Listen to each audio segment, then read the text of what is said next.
Bismillahirrahmanirrahim. Assalamualaikum warahmatullahi wabarakatuh. Alhamdulillah allazi bi ni'matihi tatimmus shalihat. Asyhadu an la ilaha illallah wa asyhadu anna Muhammadan abduhu wa rasuluhu la nabiyya ba'da, amma ba'du. Allahumma ati nufusana taqwaha wa zakkiha wa anta khairu man zakkaha anta waliyuha wa maulaha. Allahumma alimna bima alamtana wa alimna bima yanfa'una wa zidna ilma.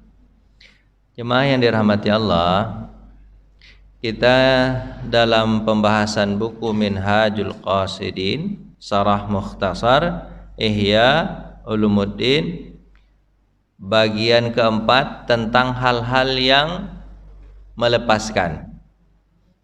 Agak mirip kajiannya dengan At-Tazkirah Pak ya. Kalau At-Tazkirah kan tentang kematian, bagaimana cara mati, kayak gitu pembahasannya itu. Bagaimana cara meninggal dunia, terus proses-prosesnya. Kalau ini enggak. Kalau ini memang judulnya kematian juga, tapi arahnya itu adalah jangan panjang angan-angan. Nah, ke situ dia perginya, bukan cara-cara meninggal, tapi apa? Jangan terlalu panjang angan dan keinginan. Ini hal yang apa namanya, Pak? Yang apa? Yang melepaskan atau yang bagus kita ingat. Nah, nanti Pak, Bapak bawaannya gimana? Kalau baca ini gimana? Rasanya gimana? Rasa mau meninggal aja rasanya. Nah, ini Pak, ini nggak salah saya sudah bahas tapi sedikit nggak salah. Tapi ini kita rampungkan hari ini. Nah, orang yang tenggelam dengan dunia itu biasanya ditipu oleh dunia itu. Bisa dipastikan mereka lalai. Nah, jadi intinya ke situ, ingat mati supaya tidak lalai. Jangan terlalu dalam dunia ini. Dunia ini ya begini-begini aja. Begini-begini aja nggak Pak ya? Ya begini-begini aja. Dapat enaknya itu sebelum dapat. Kalau udah dapat biasa aja. Contohnya Bapak dulu ketika mau menikah gimana rasanya? Pengen banget. Kalau udah dapat nyesel kan? Nah, kan nyesel. Bukan kasihan Ibu. Kasihan nyesel. Ada yang nyesel bilang kenapa nggak dari dulu, kata dia. Nikah itu hanya 10% enaknya. Yang 90%-nya enak banget, kata dia. Itu bagi laki-laki. Kalau bagi perempuan belum tentu. Ini kemarin saya sudah cerita sama Bapak nggak? Bapak-bapak ini jangan terlalu bangga. Ini di atas kira kemarin ya belajar. Jangan terlalu sombong. Apa sebab? Perempuan itu ketika ditanya, kan saya pernah nanya tuh sama ibu-ibu dosen-dosen, Pak, nanya. Itu dosen-dosen rata-rata udah apa? Udah S2, ada malah yang S3 gitu kan. Saya tanya, "Bu, ibu-ibu ini mana yang ibu-ibu inginkan? Suami ibu di rumah atau mereka keluar mencari usaha atau usaha di luar?" Apa jawaban mereka, Pak? Serentak mereka jawab, Pak, tanpa pikir. Di luar, kata dia. Apa sebab? Saya tanya, apa sebab? Kalau di rumah suami saya itu Ustaz, dia itu nyuruh-nyuruh Ustaz. Saya itu seperti di penjara rasanya di rumah tuh. Suruh ini, suruh itu, remote aja suruh ngambil. Ah, tolong ambilkan remote tuh, tolong. Padahal dia 3 langkah bisa ke situ, Ustaz. Tapi menyuruh itu penting betul. Ambil remote tuh, bawa sini, bawa sini. Ah. Makanya Ustaz tuh lebih baik suami kami itu sekali-sekali aja pulang, kata dia. Untuk ngasih duit aja tuh pergi lagi, kata dia. Enggak. Itu gitu. Jadi begitu, Pak. Jadi Pak, ya jangan terlalu dalam-dalam terhadap dunia ini. Ya begini-begini aja nih. Begini. Tapi jangan ditinggalkan juga. Apa sebab? Karena dunia ini adalah jembatan kita menuju akhirat. Selamatkan dunia kita, selamat pula akhirat, kayak gitu. Tapi jangan terlalu lalai, jangan terlalu dalam, jangan terlalu menipu terhadap dunia ini. Biasa-biasa aja. Kalau dapat, ya alhamdulillah. Kalau nggak dapat, Ya nggak apa-apa, nggak masalah juga, nggak masalah. Apa sebab? Dunia ini kalau dia dapat pun kadang-kadang dia jadi masalah. Tapi kalau dia nggak dapat, kadang-kadang bermasalah juga. Jadi terus gimana? Yang penting itu sebenarnya iman aja, iman kepada Allah, bahwa Allah menentukan senang dan susah. Saya bilang gini, Pak, Bapak ditakdirkan senang, bisa jadi itu yang terbaik. Sebab kalau Bapak ditakdirkan susah, takutnya nanti Bapak jadi kufur. Gitu. Jadi Bapak ditakdirkan senang, mungkin itu yang terbaik. Apa sebab? Takut nanti Bapak jadi kufur. Senang inilah bagus, gitu kan? Terus ada orang yang ditakdirkan susah, mungkin itu yang terbaik. Apa sebab? Kalau dia dikasih senang, nanti dia kufur. Makanya susah aja, supaya dia ingat Allah. Jadi apa yang dikasihkan Allah kepada kita, kita senang dan kita susah adalah itu yang terbaik. Apa sebab? Takut nanti kufur. Bapak nanti kalau diangkat jadi presiden, Bapak mau nggak ke masjid ini? Serius? Jadi wakil presiden tinggal gini Pak. Kalau presiden sudah ada 3 calon. Kalau wakil masih ada 2 lagi. Masih ada peluang 2 lagi. Bapak masuk yang kayak mana ini? Ke masjid. Nggak ada yang milih ya Pak ya. Nggak ada yang mengusulkan pun. Untuk berkubang dalam kenikmatan dunia, nih Pak, orang yang selalu berkubang dengan kenikmatan dunia itu, dia biasanya jarang ingat mati. Padahal yang pasti itu adalah kematian. Kalau dunia ini pasti nggak Pak? Nggak pasti. Sebenarnya nggak pasti. Jadi sesuatu yang pasti datang kepada kita harusnya kita persiapkan benar. Orang aja Pak, kalau mau apa Pak? Misalnya Bapak mau pergi jalan-jalan ke puncak. Kemarin Pak jalan-jalan ya. Sebulannya lalu tuh 2 bulannya lalu lupa saya. Bapak jalan-jalan ya. Bapak lupa pula. Bapak jalan-jalan kemana Pak? Itu berapa persiapannya Pak? Berapa lama persiapannya Pak? 3 hari persiapannya. Ke puncak aja 3 hari Pak persiapan. Padahal Bapak belum mati itu. Bapak balik lagi kan ke sini. Ada persiapannya, di calling bisnya. Padahal itu nggak pasti apakah Bapak berangkat atau tidak. Bisa jadi pas di hari H sopirnya sakit gigi kata dia. Nah ini berangkat, kan masalah kan? Masalah. Tapi kematian itu pasti. Cuman kita nggak tahu kapan dia datang. Nanti ada ulama mengatakan, kenapa kalian buru-buru ini beramal? Maksudnya buru-buru itu bukan cepat-cepat sholat, cepat-cepat enggak Pak. Beramal terus. Apa kata ulama itu? Aku lagi kejar-kejaran nih. Kejaran-kejaran dengan siapa? Kejaran-kejaran dengan malaikat maut. Bapak kejar-kejaran dengan malaikat maut enggak? Enggak ya Pak, enggak terasa sama Bapak ya. Bapak lagi kejar-kejaran, malaikat maut itu sudah mengintai-intai Bapak tuh. Bapak terasa enggak pas itu? Gitu. Terasa enggak? Itu malaikat maut tuh. Itu kan, bila pun dia mengingatnya, kalaupun dia mengingat, jadi orang itu Pak kalau lalai terhadap dunia, kalau dia berkubang terhadap dunia, biasanya dia lalai ingat mati. Jadi gitu. Jadi jangan terlalu dalam lah dunia ini. Terus kalaupun dia mengingat dunia, kalaupun dia mengingat mati, itu biasanya karena dia sudah putus asa terhadap dunianya. Pak paham nggak? Dia sebenarnya sudah nggak dapat, habis itu adalah mati aja lagi tadi. Itu Pak, misalnya Pak, dia kejar mau jadi presiden nih, jadi presiden, habis itu nggak dapat. Kemana dia pergi Pak? Kan kompanya udah habis duitnya. Kemana dia pergi Pak? Ngambek. Kemana ngambeknya Pak? Ya ke masjid lah. Itu lebih baik daripada kayak lain-lain. Ada yang ke rumah sakit jiwa dan kemana-mana kan? Bapak kan nggak ada yang jelek sini Pak ya. Maaf kalau ada. Nggak ada kan? Aman kan? Enggak, itu saya nggak menyindir siapa-siapa. Ini cerita aja deh. Itu kan dia itu sebenarnya pergi. Itu pun sebenarnya nggak salah sebenarnya. Tapi cara yang salah untuk ingat mati itu cara itu salah itu. Harusnya gimana? Sebelum dia menyesal dia sudah ingat dulu. Biasanya kan orang mengatakan, Pak, apa? Menyesal karena sudah terjadi. Menyesal kemudian, Pak ya.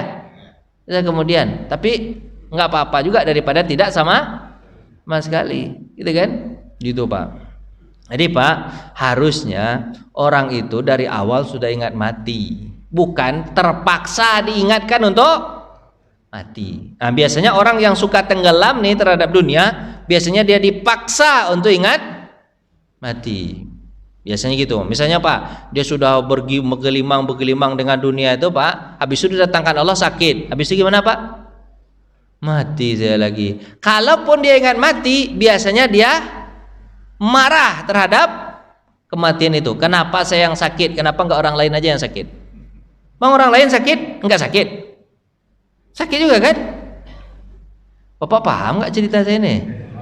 Muter-muter ya? Berusaha aja ya. Ya Allah ya Rabbi. Tolonglah Pak, paham-pahamkan aja lah Pak. Untuk orang yang bertaubat nih, dia memperbanyak ingat mati. Maka sebaik-baik orang itu, Pak, taubat. Oh ya Allah, banyak dosa saya Allah. Kok saya mati sekarang gimana nih Allah? Sebaik-baik orang yang ingat mati adalah melalui jalan taubat. Bukan cara dipaksa. Saya contohkan Bapak misalnya, sedekah. Sedekah itu yang lebih baik gimana, Pak?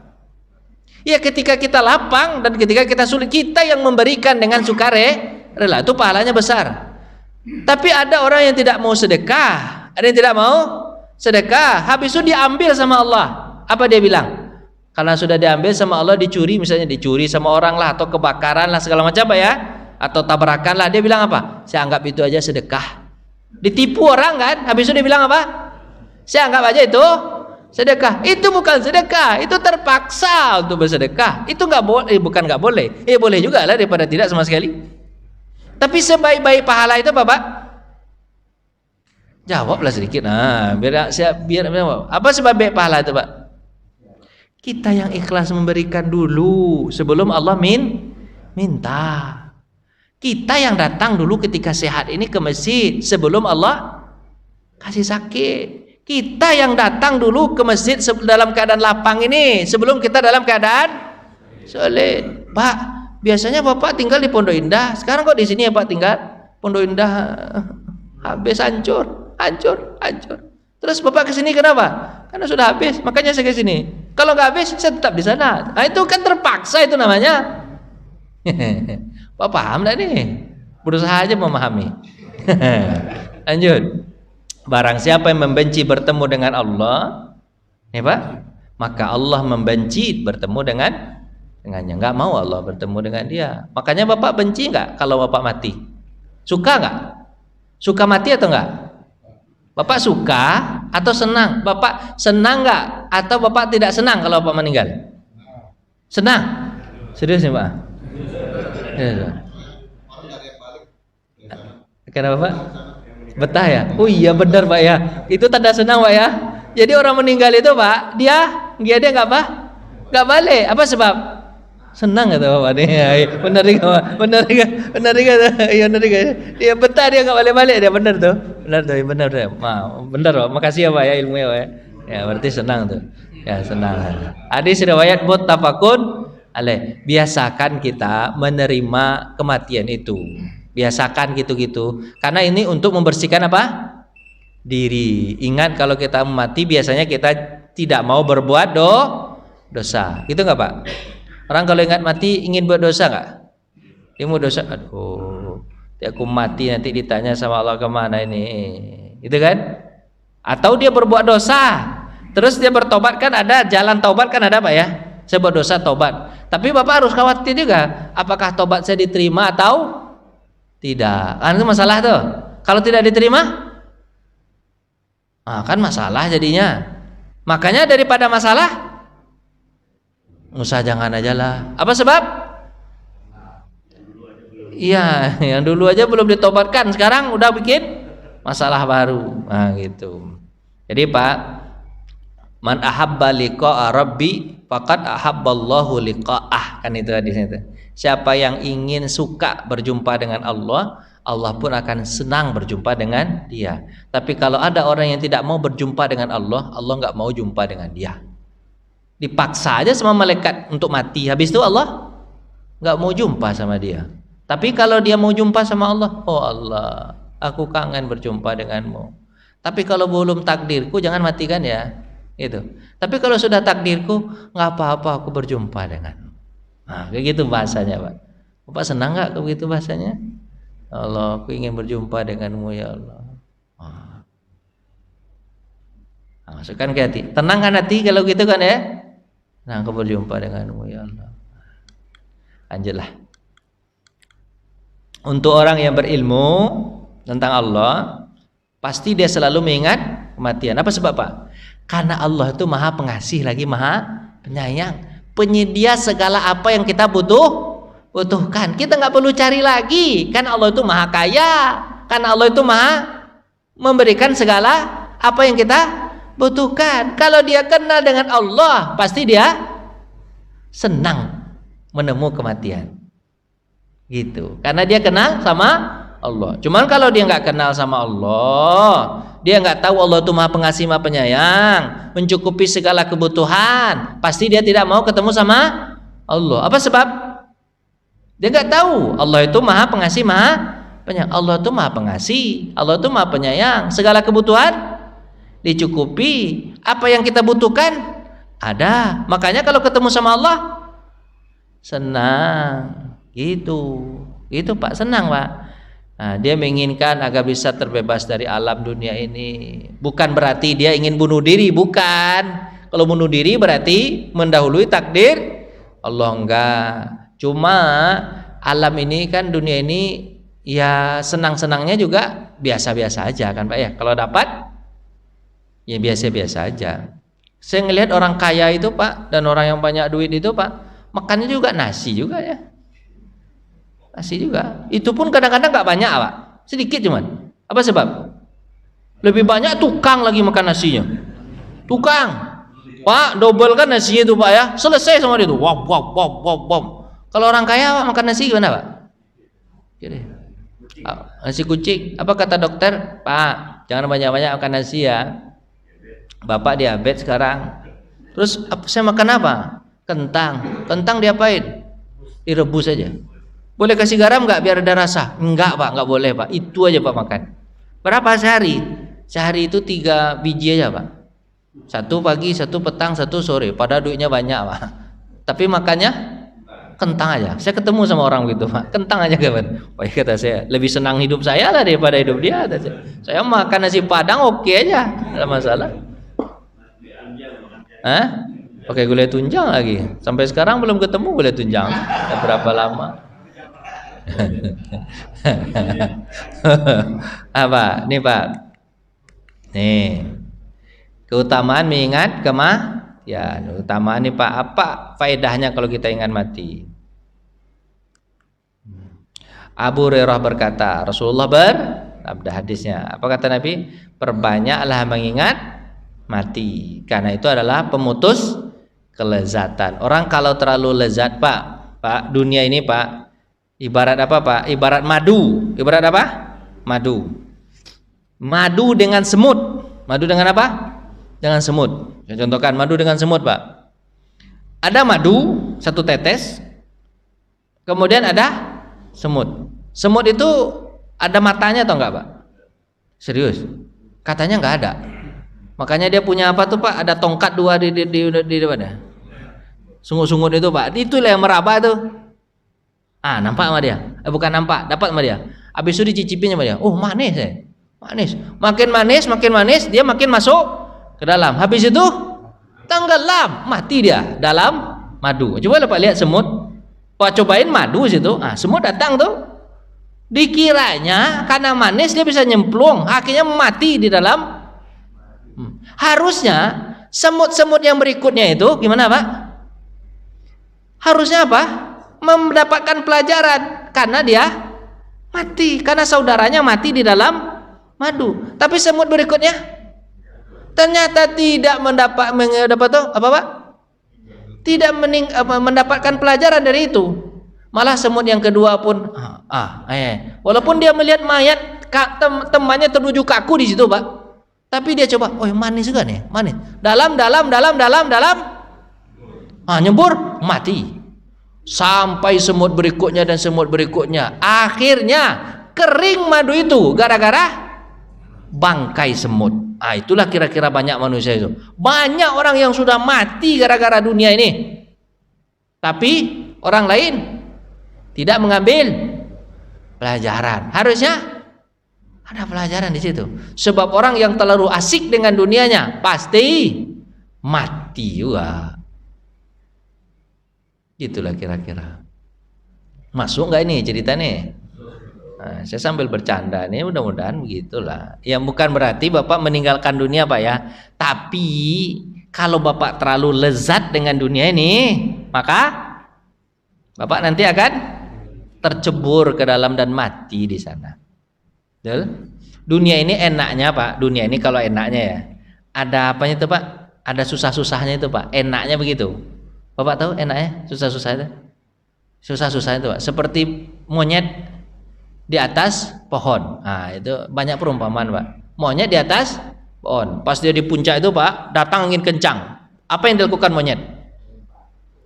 Kok melompat, Pak? Dia angin kencang melompat, matilah dia, Pak. Bapak cepat betul melompat. Dipegangnya pasti apa tuh, Pak? Dahan itu keras, kuat-kuat. Biar apa? Biar dia nggak jatuh. Itu, Pak, biasanya begitu. Jadi dunia ini kalau diterpa, Pak, kita gimana? Saking dekat kepada Allah istriku, ya Allah. Cemana lah istriku ini, ya Allah. Penghasilan sedikit tapi minta cerai cepat lah. Tolonglah ya Allah. Nah, banyak kan? Nah, dekat sama Allah kan? Anak-anakku ya Allah, anak-anakku ya Allah kan? Nah, banyak kan tahan sama Allah kan? Nah, banyak tahan sama Allah. Ketika apa, Pak? Ketika digoncang. Tapi itu bagus. Daripada tidak sama sekali. Harusnya kapanpun kita tetap hati-hati dan taat sama Allah kan gitu kan. Tapi ketika monyet ini, Pak, diapain, Pak? Setelah angin kencang badai berlalu, habis itu datanglah angin sepoi. Terbuailah monyet tersebut hingga dia tertidur ngantuk dah. Kalau tertidur, kakinya mulai kendor, tangannya mulai monyet itu pakai tangan kayak kaki, Pak ya? Ya terserah Bapak lah. Yang mana kaki, yang mana tangan. Mulai kendor. Angin itu sepoi-sepoi, Pak, membuat dia tergantung, terbuai. Habis itu jatuh. Gara-gara apa orang jatuh, Pak? Terbuai nikmat dunia. Biasanya begitu. Makanya Bapak kalau dapat dunia jangan terlalu terbuai. Kalau pepatah itu mengatakan apa itu pepatah? Bukan pepatah, kata-kata orang itu. Apa, Pak? Dapat disyukuri, nggak dapat ya nggak apa-apa. Dunia begitu aja.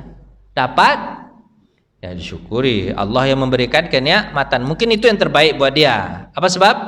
Kalau dia miskin, mungkin dia jadi kafir. Tapi kalau dia kaya, kalau dia miskin, Allah takdirkan, ini itu pula yang terbaik buat dia. Kan itu, Pak ya? Lanjut. Jadi jangan terlalu terbuai. Seorang hamba tidak memaksa hatinya mengingat kematian kecuali dunia menjadi kecil, Pak. Orang kalau ingat kematian, dunia jadi apa, Pak? Kecil bagi dia, Pak.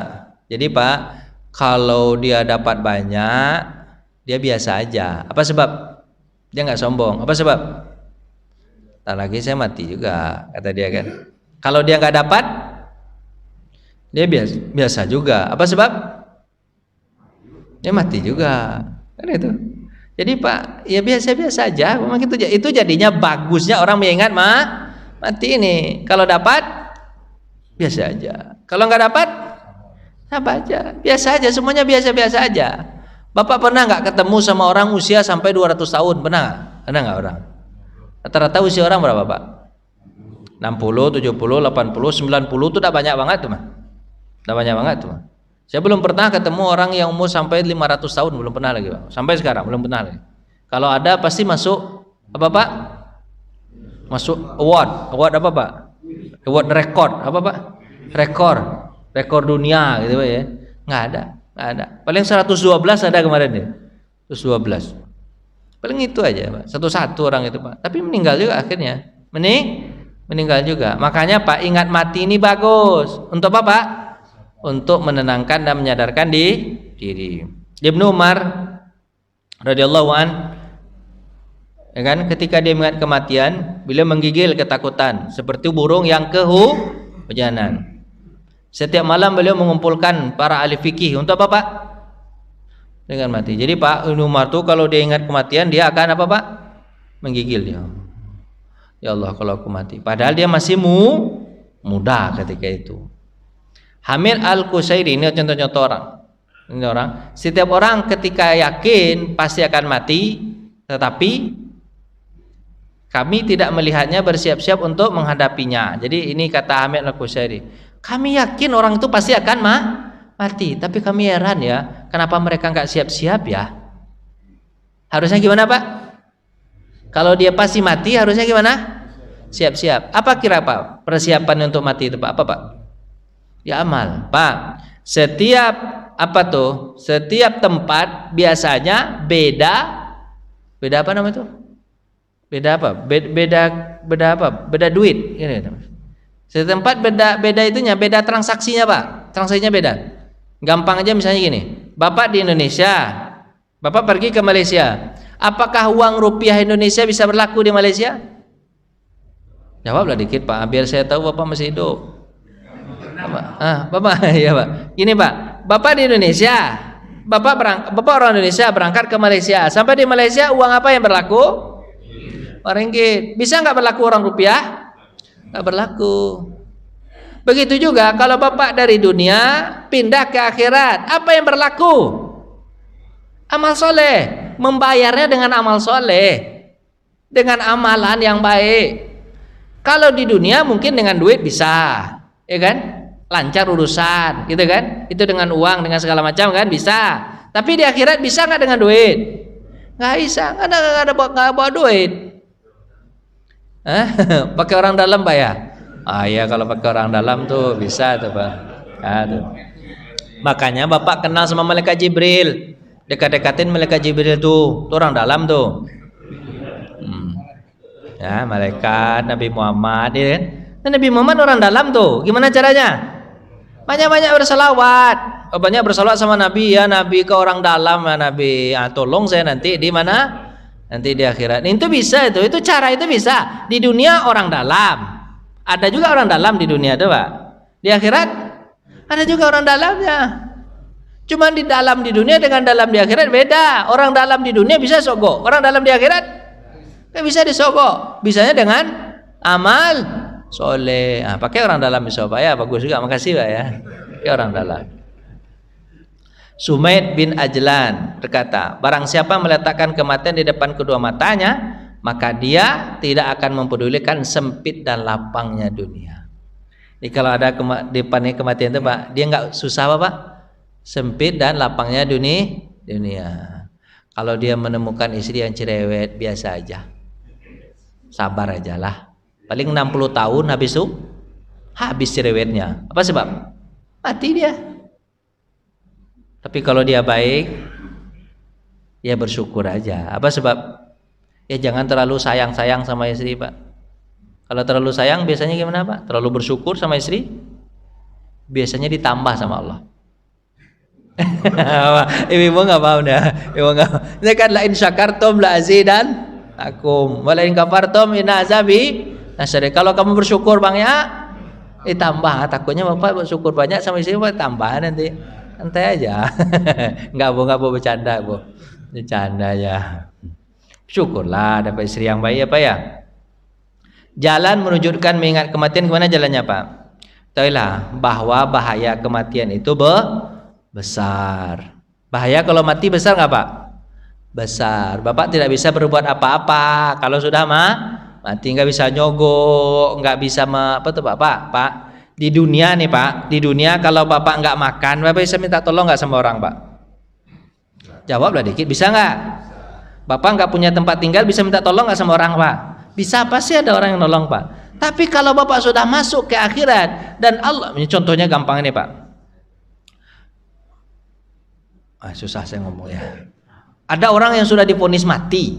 Divonis Bapak oleh hakim. Divonis mati oleh hakim. Dia naik banding ke hakim berikutnya. Apa kata hakim kedua? Mati juga kata dia kan. Akhirnya dia naik ke hakim yang paling tinggi. Apa kata hakim yang paling tinggi? Hukuman seumur hidup. Kan bisa tuh Pak. Minta tolong kan bisa tuh diringan-ringankan. Tapi kalau di akhirat, apa kata Allah? Masuk neraka. Bisa nggak naik banding? Ya Allah naik banding. Ke siapa? Ke Allah yang lain. Bisa nggak? Nggak bisa. Jadi Bapak harusnya khawatir. Kalau Allah sudah menentukan, tak ada yang bisa mengganggu. Bukan. Di dunia ini Pak, seberat-berat ujian kita Pak, masih bisa yang nolong. Pasti ada yang nolong. Pasti. Tinggal diviralkan aja. Pasti. Bapak agak kurus-kuruskan badan Bapak sedikit.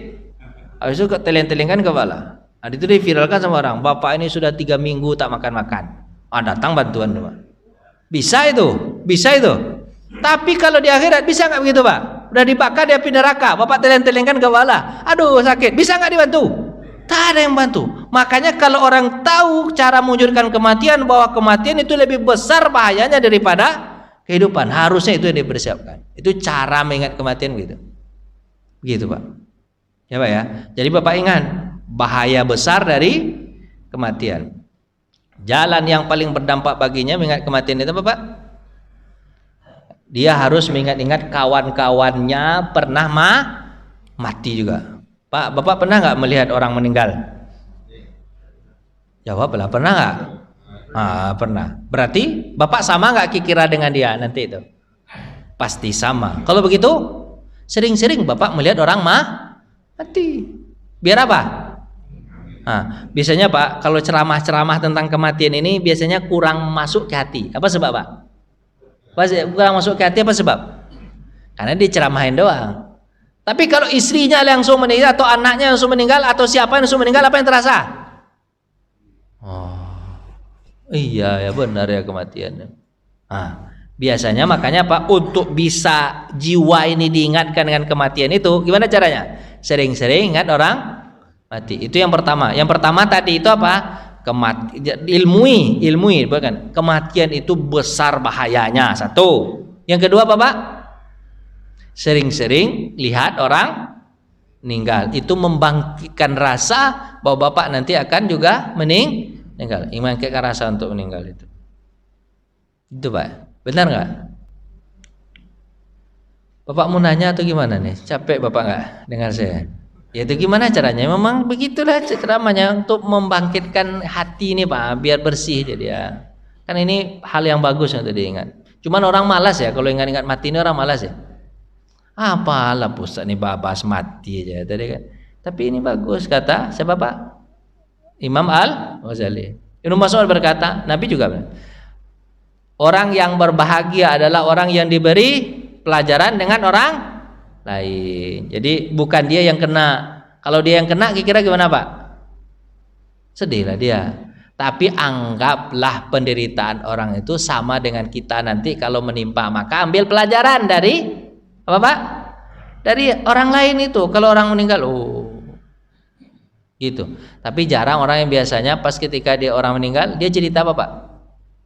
Dia pergi ke tempat orang meninggal, tapi ceritanya tentang bisnis. Ya Allah ya Rabbi. Orang kalau meninggal itu ceritanya apa Pak? Di tempat orang meninggal itu ceritanya apa? Aduh, saya sholat saya belum mantap-mantap betul. Puasa saya belum mantap-mantap betul. Saudara kita sudah meninggal, padahal umurnya muda daripada saya 2 tahun. Muda daripada saya 2 tahun. Tapi ya duluan dia. Aduh, kalau saya yang mati nanti gimana pula nih, ya Allah. Itu yang harusnya diomongkan dengan teman ini enggak. Pas ketika takziah dia ngomong apa Pak? Empang kemarin tuh, yang itu dapat berapa kental kemarin tuh empang tuh? Berapa kental tuh empang tuh? Kemarin itu apa dibuatnya? Apa dimasukkan ke empang tuh? Contohnya ya, yang punya empang mama. Ini kesamaan contoh, itu bukan kesengajaan. Ini cuma ngomong doang.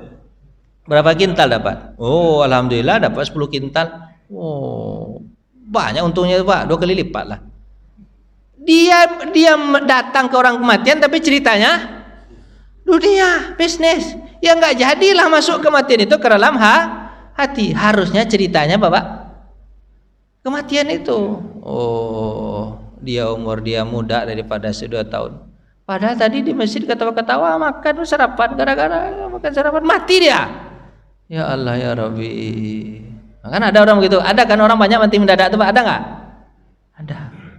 Abu Darda berkata, bila orang-orang mati, ya kan, orang-orang mati itu disebut, maka jadikanlah dirimu seakan-akan seperti dia. Jadi disebut kemudian, oh kalau saya yang mati macam mana nih ya? Kalau saya yang mati macam mana nih ya? Kok salah cabut malaikat gimana? Sebenarnya Bapak duduk nih, ada sebenarnya sebelah situ coba, tapi malaikat salah cabut, tapi gak mungkin salah cabut Pak ya. Cabut mati Bapak deh. Kalau saya dicabut gimana? Pada sama-sama duduk gitu kan. Dan hendaklah seorang hamba sering pergi kemana Pak? Kuburan, dan memendekkan angan. Jangan terlalu panjang dunia ini. Cita-cita boleh. Kalau nggak dapat hari ini, cita-cita itu model itu dia. Kalau nggak dapat hari ini, besok coba lagi, karena kita penasaran. Kalau nggak dapat hari ini, besok lagi. Kalau nggak dapat hari ini, besok lagi. Itu namanya cita-cita. Cita-cita, ya kan? Tapi kalau untuk kematian itu jangan jangan kalau nggak dapat hari ini, besok bisa. Nggak begitu caranya. Hari ini ya hari ini. Kalau saya mati, saya nggak bisa berbuat apa-apa. Makanya hadis Nabi ketika sholat itu Pak selalu menyampaikan sallu salatal muwadda', kata Nabi kan. Sholatlah kamu seperti sholat yang terakhir. Sholat ini sholat perpisahan. Besok kamu mungkin tak ketemu lagi sholat ini. Itu rasakan begitu. Gitu. Saya selesaikan ya Pak. Keutamaan pendek angan-angan Pak. Apa keutamanya Pak? Hadis riwayat Abdullah bin Umar, anak Umar, Rasulullah SAW pernah memegang kedua pundakku, kata Abdullah bin Umar. Jadilah kamu di dunia seolah-olah kun fid dunya ka'annaka gharibun. Jadilah kamu di dunia seperti orang asing, gitu kan? Hanya numpang lewat, orang asing. Jadi kan dunia itu jangan panjang betul angan-angan. Maka cara menghilangkan panjang angan-angan gimana caranya Pak? Ingat mati. Dari Abu Zakaria, cepat aja Pak ya, karena kita mau ngislamin itu ya. Berkata, saat Sulaiman bin Abdul Malik sedang berada di Masjidil Haram, sebuah batu berpahat dibawa kepadanya, dan dia meminta seorang membacanya. Ternyata isinya apa Pak? Wahai Bani Adam. Ternyata Pak, batu ukiran yang isinya ayat Al-Qur'an. Wahai Bani Adam, seandainya kamu mengetahui apa yang tersisa dari ajalmu, niscaya kamu tidak akan berangan-angan panjang. Kamu akan berhasrat menambah amalmu, kamu akan meninggalkan ambisimu dan daya upayamu. Gitu ya. Jadi kalau ingat mati, jadi Pak misalnya Bapak kerja juga. Kalau nggak kerja, saya takut ini setelah ini Bapak bawaannya mau mati aja. Nggak begitu maksudnya. Kerja itu diajak untuk amal soleh. Dijadikan itu amal soleh. Jadikan amal soleh. Bapak mencari duit, dan yang cari duit tujuannya. Gini Pak ya, Pak. Bapak kalau sakit, Bapak apa yang Bapak minta? Sembuh kan? Betul? Kemudian sembuh kan? Orang non muslim kalau dia sakit minta sembuh gak? Tak sembuh juga, berarti sama aja. Apa bedanya orang non muslim dengan orang Islam kalau dia minta sehat? Apa bedanya Pak? Kalau orang Islam seperti Nabi Ayub alaihissalam, Rabbi inni masaniyad darra wa anta arhamur rahimin. Itu ketika Nabi Ayub mengatakan itu, ya Allah, aku ditimpa masalah, Engkau Maha Pengasih lagi Maha Penyayang. Maksudnya dari ayat itu kalau Pak pahami adalah ayat itu, ya Allah, aku sakit ini menghalangiku untuk ibadah. Maka sembuhkan aku biar aku semangat untuk ibadah. Jadi sakit Bapak tuh Bapak arahkan minta sembuhnya untuk ibadah. Itu bedanya. Itu bedanya Pak. Kalau Bapak sakit kemudian minta sembuh, ya sama aja dengan orang lain non muslim juga minta sembuh. Betul apa ya? Cuma kalau Bapak arahkan sembuhan Bapak itu untuk ibadah, ya Allah, sakit saya ini membuat saya susah untuk ibadah. Sembuhkan saya agar saya bisa ibadah, kayak gitu. Bapak paham gak nih? Bapak bekerja, ya Allah, kekurangan harta ini membuat saya susah untuk ibadah. Lebih-lebihkan harta saya agar saya bisa ibadah. Itu tujuannya. Paham gak nih? Ya mudah-mudahan lah paham. Nah tuh Rasulullah bersabda, sungguh perkara yang aku takutkan menimpa umatku ada apa? Hawa nafsu, kata Nabi. Dan hawa nafsu menyesatkan dari kebenaran. Sedangkan angan-angan panjang melupakan akhirat. Takut Nabi. Inni akhwafu alaikum asyahawat. Aku takut kepada kalian itu syahwat. Syahwat itu apa? Membuat dia kepada apa tuh? Pada menyesatkan dia. Tapi kalau angan-angan melupakan, ya, maka Bapak punya syahwat nggak Pak? Punya nggak Pak? Punya. Setiap orang pasti punya. Punya syahwat itu tujuannya itu bukan masalah harusnya Pak. Bapak punya marah nggak? Punya. Kemarahan itu apakah masalah sebenarnya Pak? Enggak. Pak, saya contohkan gini Pak. Bapak punya baju ya. Baju Bapak kok kotor. Gitu kan? Baju Bapak kok kotor. Agar baju Bapak bersih, diapain? Ya cuci, kotorannya dibuang kan itu. Biar ketahuan bahwa baju itu bersih. Misalnya saya contohkan, sabar. Sifat apa Pak? Bisa sabar. Dengan sifat apa? Marah. Sifat marah. Sifat sabar itu akan muncul ketika ketahuan sifat marah. Saya contohkan gini. Pak, istri Bapak misalnya dari luar nih. Istri Bapak di luar. Terus datang istri Bapak bilang di rumah, Bapak dari luar, terus Bapak saya mana coba lepet anak. Bapak dari luar, ya kan? Bapak dari luar. Istri Bapak di rumah kan? Setelah itu Bapak datang ke rumah, istri Bapak bilang apa? Mas, sabar ya. Nggak ada angin, nggak ada hujan, disuruhnya kita sabar. Cocok nggak Pak? Nggak cocok. Tapi kalau Bapak ada masalah di luar, lagi marah-marah, terus istri Bapak bilang apa? Sabarlah Mas. Cocok nggak? Cocok. Jadi yang negatif itu Allah ciptakan tujuannya bukan untuk menyusahkan kita, tapi apa? Tujuannya adalah menampakkan kebaikan. Sabar itu tujuan akan ada kata sabar ketika ada marah. Kalau nggak ada sifat marah, nggak mungkin ada sifat sabar. Jadi gitu Pak. Misalnya nih baju kita nih kotor nih. Bapak kalau baju Bapak kotor, Bapak buang semua nggak? Misalnya Bapak punya nafsu kan? Jawablah dikit. Punya nggak? Punya. Bapak punya nafsu. Ketika Bapak punya nafsu, terus Bapak buang semua nafsu itu. Kak, nafsu itu gunanya untuk apa? Untuk membersihkan nafsu, kemudian tinggallah baju yang bersih. Ditahan-tahan nafsu itu. Nafsu itu tujuannya itu untuk apa Pak? Ya untuk ditahan. Marah itu ada, tapi tujuannya untuk ditahan biar Bapak ketahuan bahwa Bapak menahan nafsu dan menahan marah. Tapi kalau nggak ada nafsu, nggak ada marah, Bapak ketahuan nggak bisa menahan nafsu dan menahan marah. Nggak. Biasanya kan orang membenci sifat itu Pak.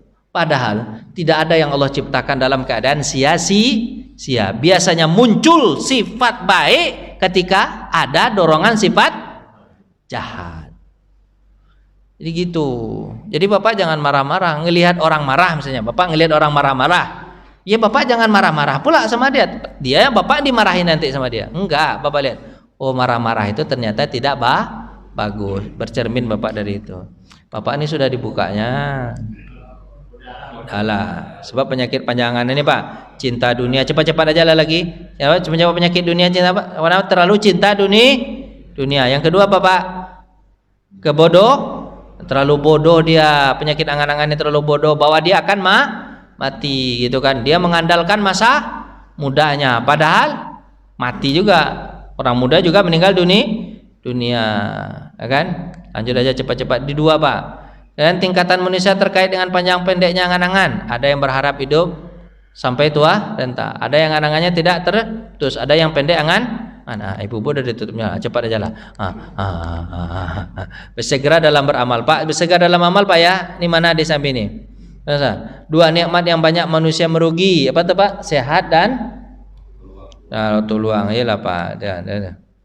Terus apa?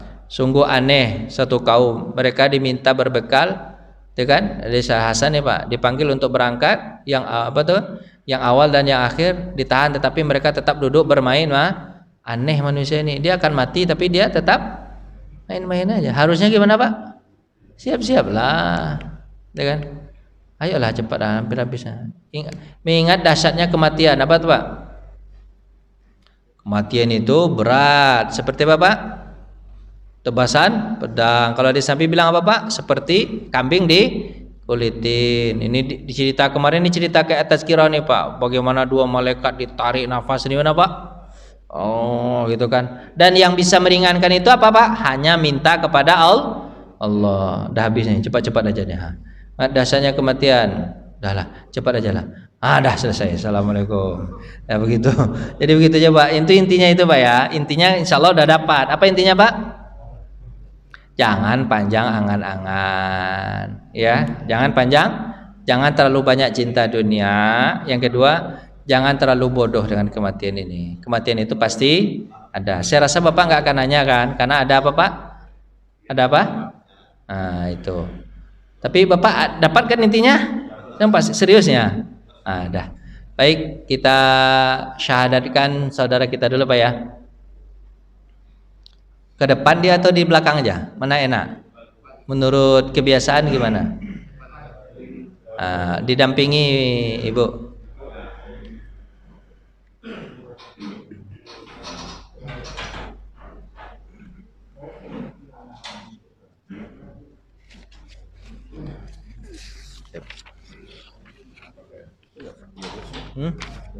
Boleh? Pakai wireless.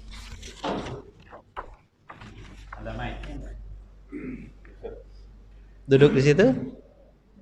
Boleh pakai kursi atau gimana? Meja itu meja kecil. Pakai wireless aja. Boleh?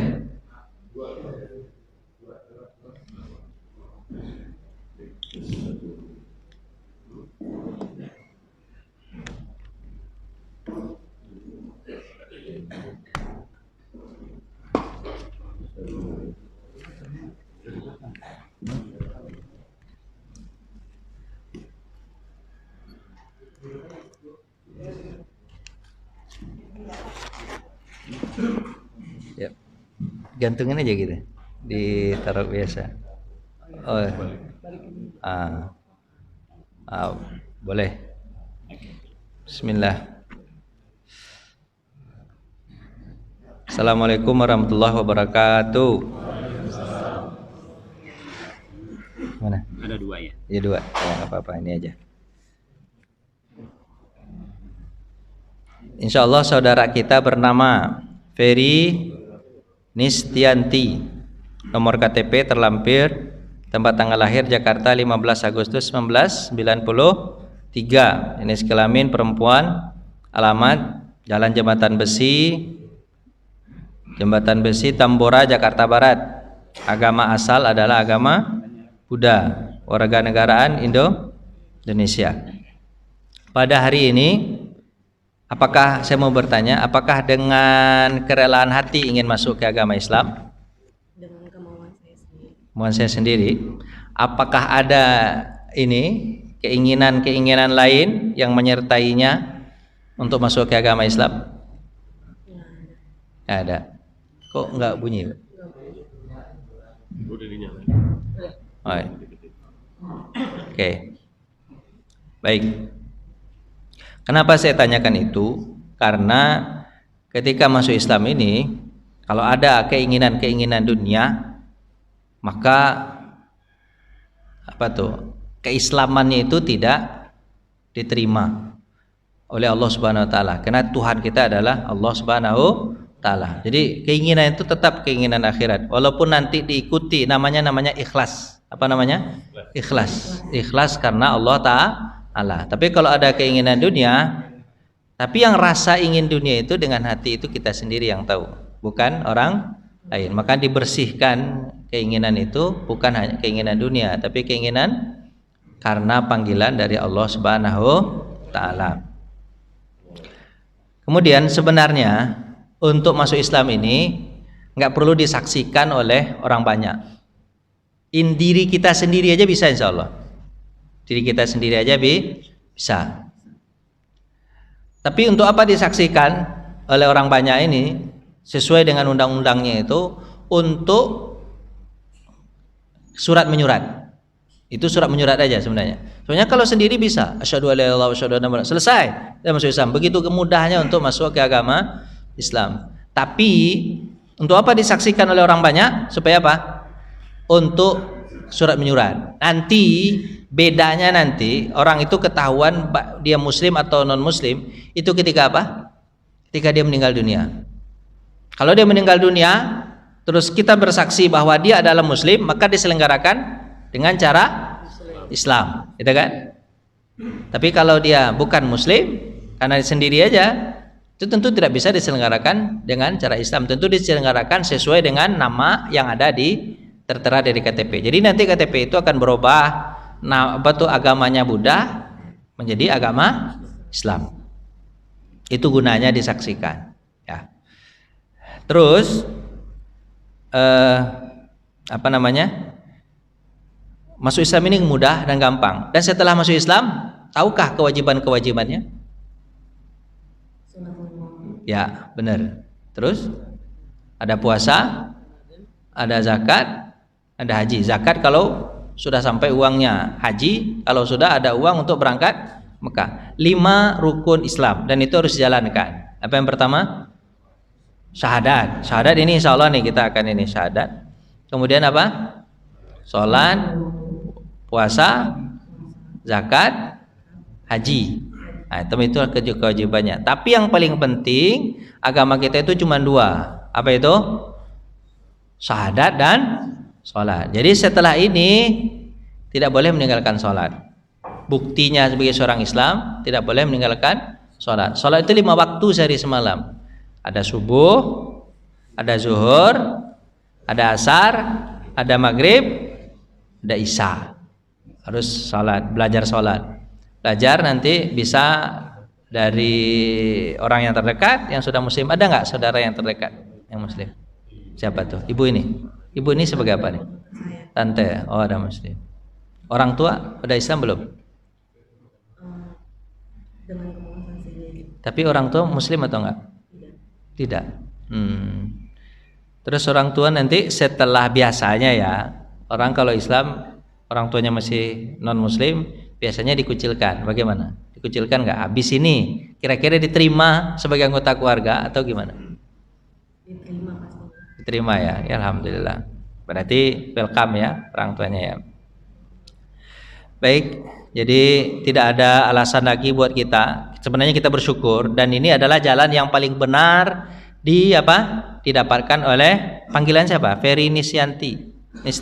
Panggilan siapa? Ferry. Oh, Ferry. Ini adalah jalan yang benar. Karena mohon maaf ini saya bukan menjelekkan agama lain daripada agama lain, tapi agama Islam adalah agama yang paling benar dan itu harus diyakinkan dalam diri. Apa itu? Agama Islam ini dia punya kitab namanya Al-Qur'an. Itu bisa diuji dengan kitab-kitab lain atau ya dengan agama bisa diuji. Al-Qur'an ini, ya kan? Al-Qur'an ini kalau diuji dengan agama lain, tidak akan ada kitab yang bisa menyamai Al-Qur'an ini karena semua informasi ada dalamnya.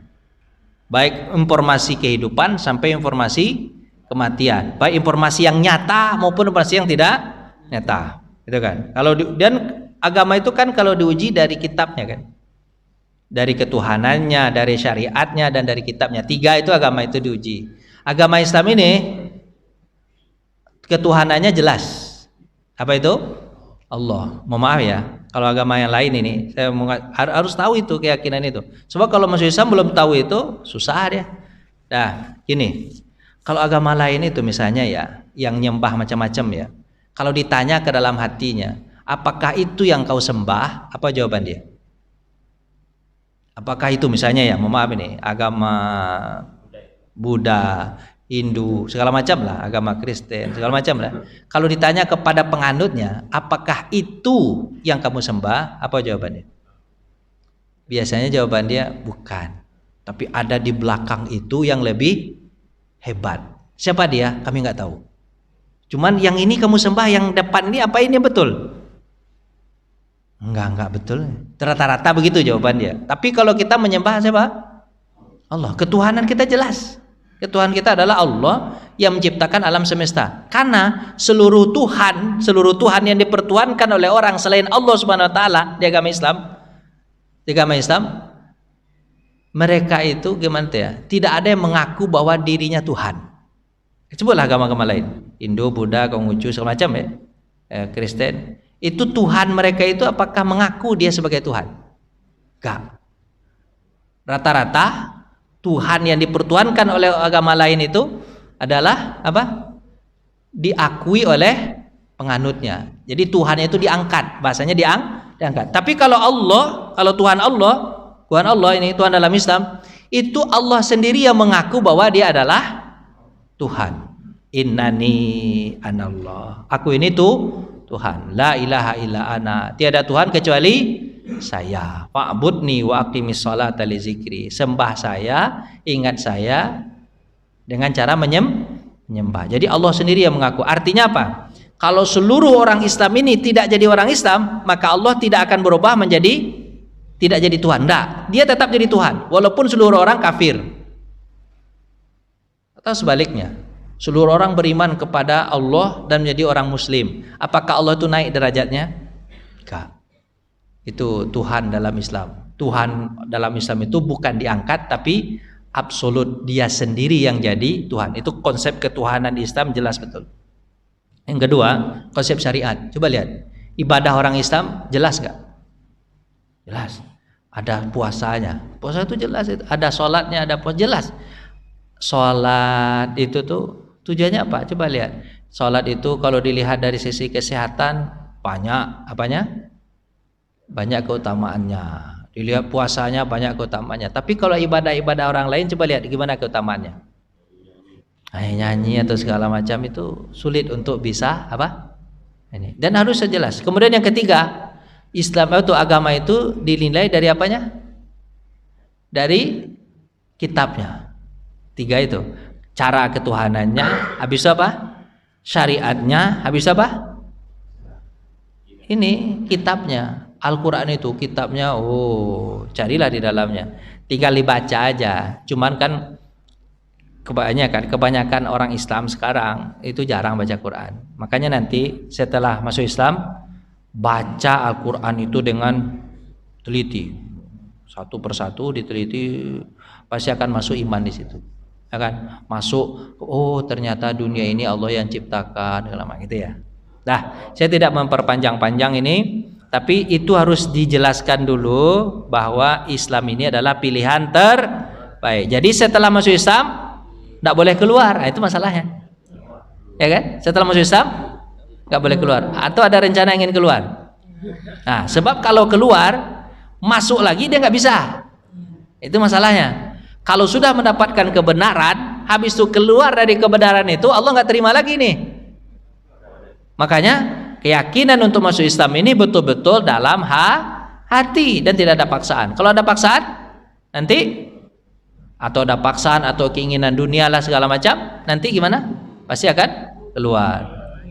Saya takutkan, sebab Islam ini adalah sebuah kebenaran. Baik.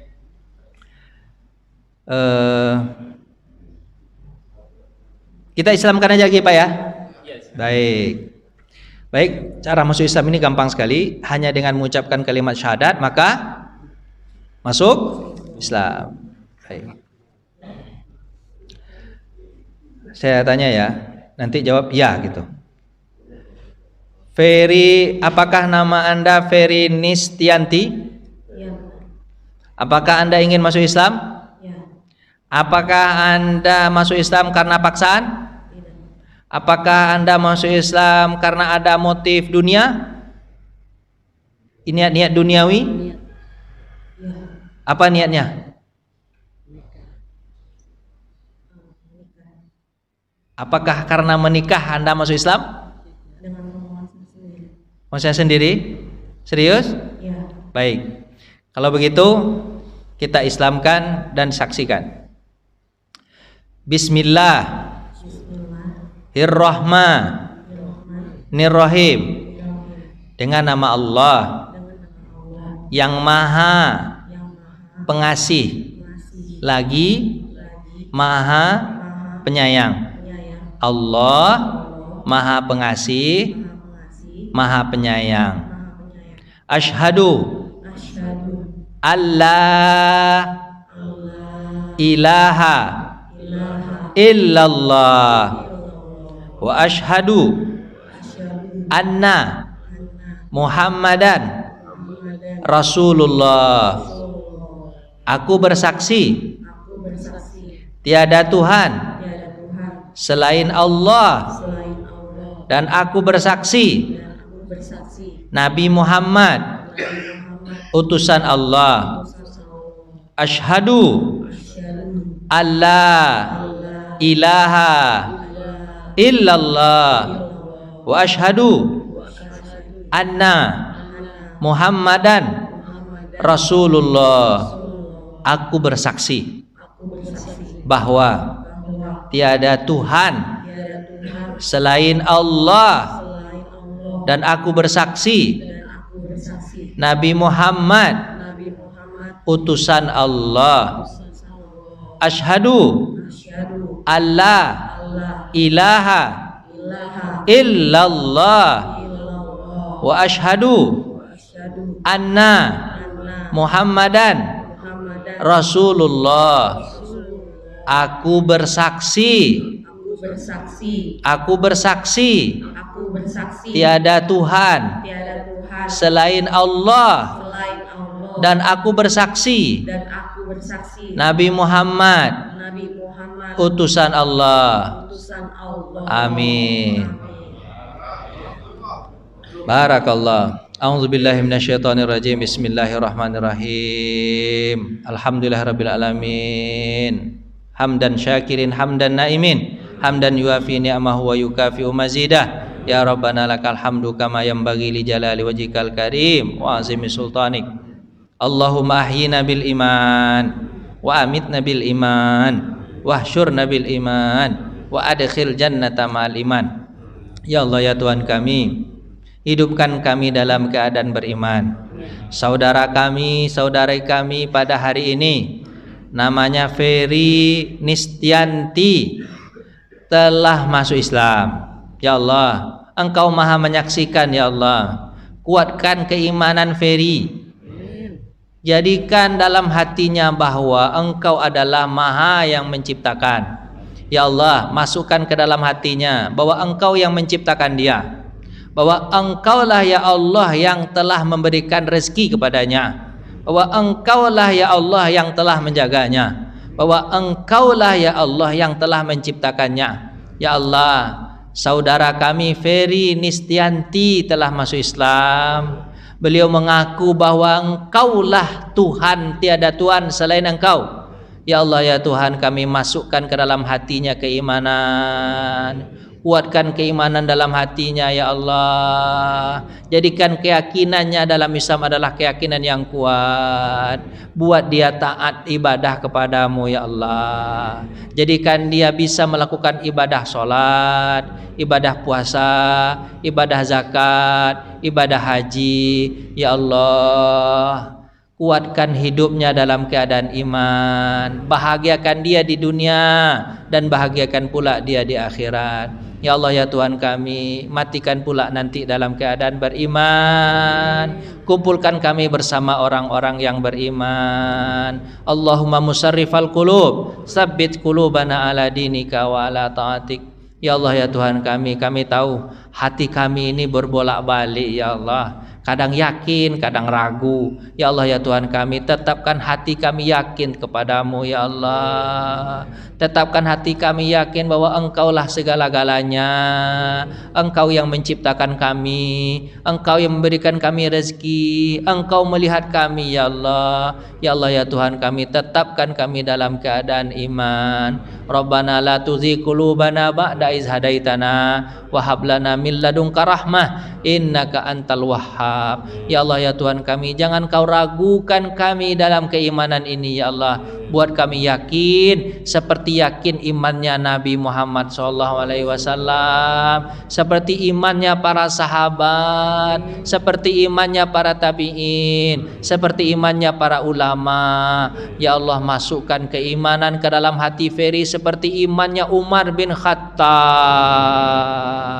Masukkan keimanan ke dalam hatinya seperti Hamzah. Masukkan keimanan seperti orang-orang yang telah masuk ke dalam Islam ini, ya Allah. Rabbana atina fid dunya hasanah wa fil akhirati hasanah wa qina azabannar. Walhamdulillahirabbil alamin. Barakallah. Bapak Ibu-ibu, ini saudara ibu-ibu nih, karena dia perempuan, jadi ibu-ibu punya tanggung jawab untuk mengajarkan agama. Apa yang dibolehkan dan apa yang dilarang. Yang dibolehkan ini karena dalam agama Islam ini ada yang boleh, ada yang tidak boleh, ya. Dalam Islam ini boleh begini, tidak boleh begitu, ya. Yang nggak boleh berzina, nggak boleh minum minuman keras, nggak boleh makan apa? Makan babi, makan macam itu nggak boleh, banyak larangannya, dan itu jaga sebagai seorang muslim. Kalau ada permintaan atau ada suguhan-suguhan tentang yang kemarin-kemarin dilakukan, bilang apa? Saya Islam. Disuguhkan minuman keras, disuguhkan babi, saya muslim. Gitu ya. Nah, terima kasih. Assalamualaikum warahmatullahi wabarakatuh.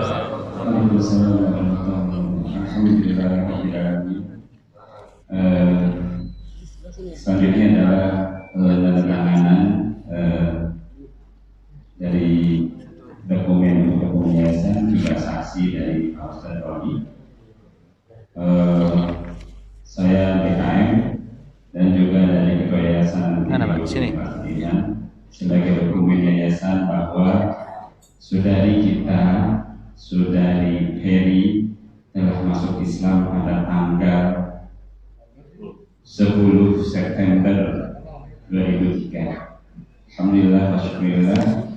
Semoga saudari Ferry atau Ibu Ferry ini dikuatkan keimanannya dan berislam secara kafah. Amin amin ya rabbal alamin.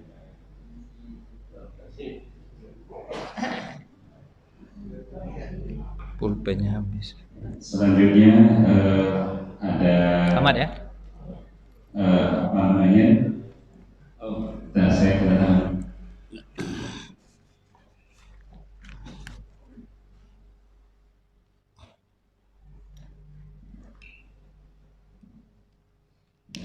ini pulpennya ini telah jadi. Ada lagi nggak pulpennya gelap?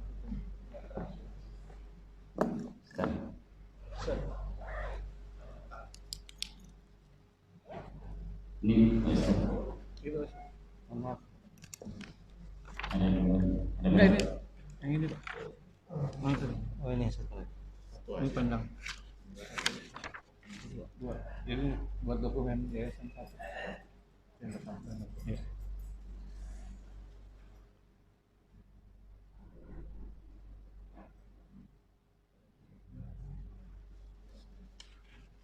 Ya.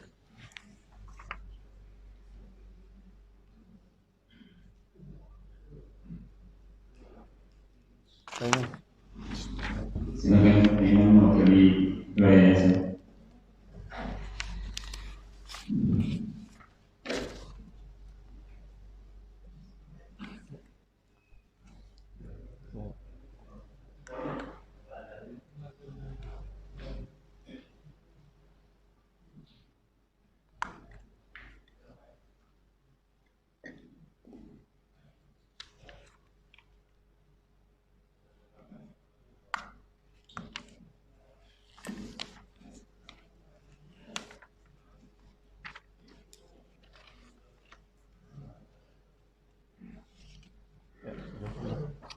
Diserahkan ke ini yang berwarna. Sorry.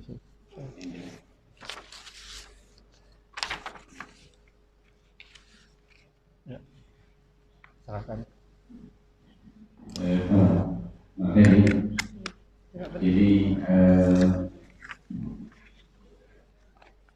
keterangan dari yayasan bahwa ibu telah masuk Islam dan secara syariat tadi sudah Australia, dan mungkin ini sebagai dokumen untuk surat menyurat dan bermanfaat nanti kedepannya untuk Mbak.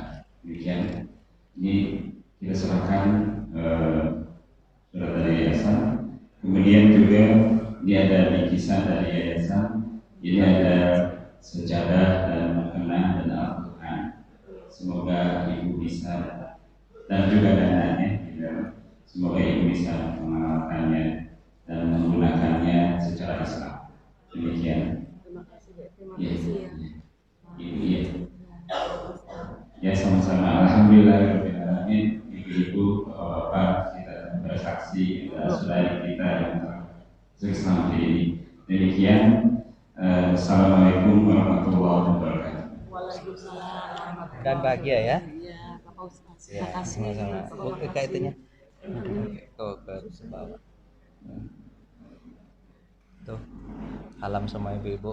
Salim sama ibu-ibu ke belakang. Ya, hati ya Ferry ya. Bapak Ferry, ya, silakan.